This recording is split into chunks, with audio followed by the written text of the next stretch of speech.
grabbing handfuls of Cheetos. Two women walking their dogs stopped for a nibble and ended up staying an hour.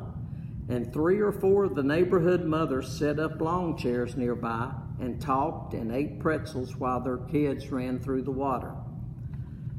But Jessie noticed a funny thing.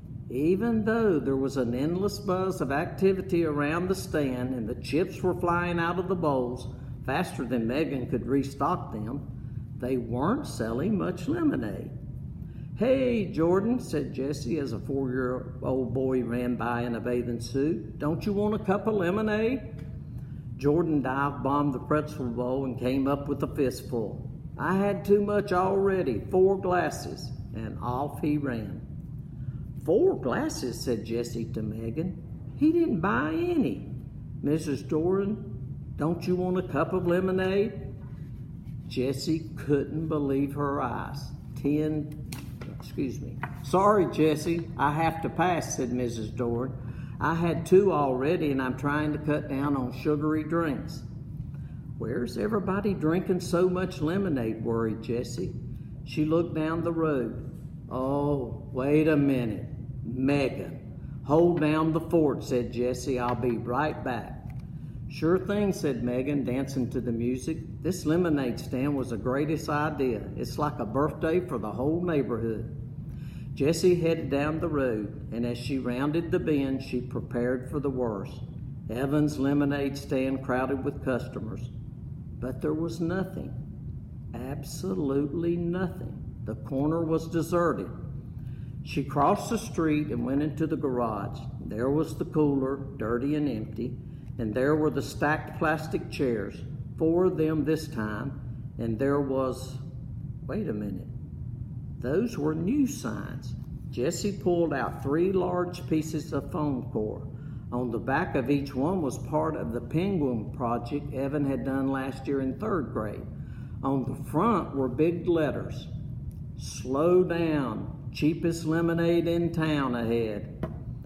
Yesterday's prices, today's lemonade. You won't believe your eyes. Icy cold lemonade, just 10 cents a cup." Jessie couldn't believe her eyes. 10 cents a cup? That was crazy. Even if they sold all 96 cups, they'd only make $9.60. And split 4 ways, that was just $2.40 for each boy. Evan was never going to earn $100 with that kind of profit. Jessie went down into the basement. Evan and Paul were playing air hockey. Whoosh! The puck flew into Evan's goal, and Paul threw up his arms into the air in a victory sign. "Oh, snap," said Evan. "You're winning." "Winning, winning. Are you kidding me?" said Paul. Then he dropped his voice to a gravelly growl and said, "I don't play to win. I play to pulverize." Just like that muscle guy actor in Agent Down, the movie that all the boys were talking about. Paul was even flexing his muscles like that actor, except that Paul didn't have any muscles, at least none that Jessie could see. When Paul saw Jessie, he dropped his arms. "Hey," he said.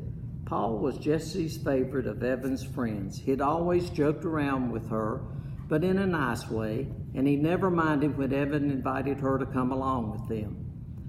"Hey," said Jessie, "what's up?" Evan turned off the air hockey table. "Nothing," he said. "We were just going out." Paul dropped his hockey paddle onto the table and followed Evan into the garage. Jessie trailed behind.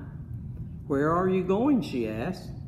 "Down to the tracks," said Paul as he strapped on his bike helmet. "We put pennies there this morning, so we're going to get 'em now." "Squash!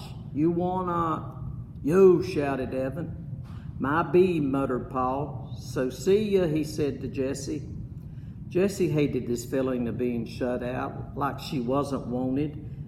Evan had never made her feel that way before, even when sometimes he did want to be just with his friends.